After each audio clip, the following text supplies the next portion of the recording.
Hi guys! Welcome back sa aking munting channel. So for today's video ay magpapa-Brazilian nga ang lola nyo. Kitang-kita naman sa hair ko at sobrang kagkag na nga. So bago tayo mag-ayos ay na mag-lunch na muna tayo. Tapos mamaya bibili ulit ako ng food kasi for sure magugutom na naman ako.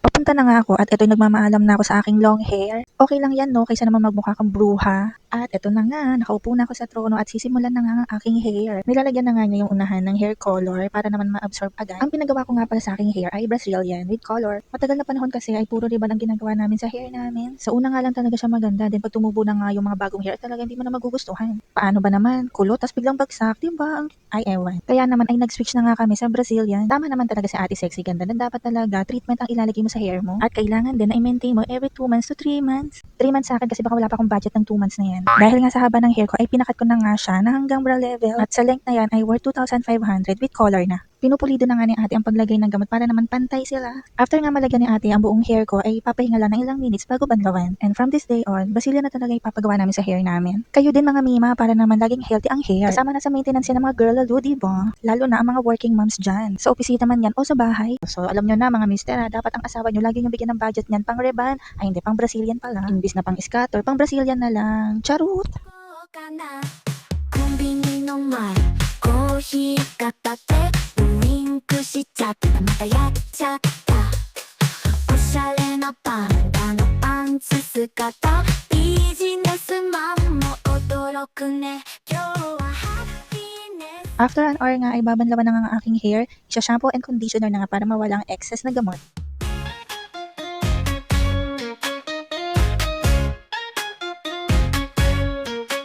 朝の電車ギュッと押し込むまるでイワシ缶ね笑っちゃうスマホで猫動画涙目笑顔のエクササイズ健康かなコンビニの前コーヒー片手ウインクしちゃったまたやっちゃったおしゃれなパンダのパンツ姿ビジネスマンも驚く Tapos na nga banlawan ang aking hair at ito ay magpe-prepare naman para sa paglagay ng Brazilian.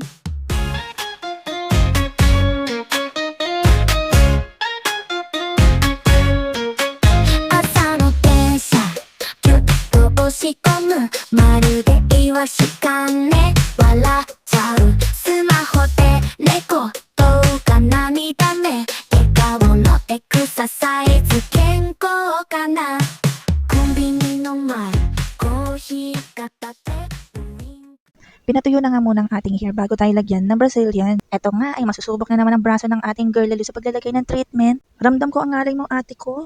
Diyan magpamassage ka na kay partner. Libre kiss pa rin at yakapsul.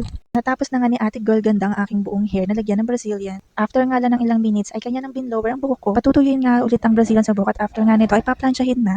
Masakit nga sa mata at sa ilong itong Brazilian solution. Kaya naman ay kailangan namin mag face mask. First time ko nga magpa-Brazilian kaya naman na-amaze ako sa pausok nito. Nakaka-amaze nga, akala mo nasa carnival ka. Ano ba to? Hango ba to sa Brazilian culture kaya ganyan mauso? O eme-eme lang? Basta bahala nga sila dyan.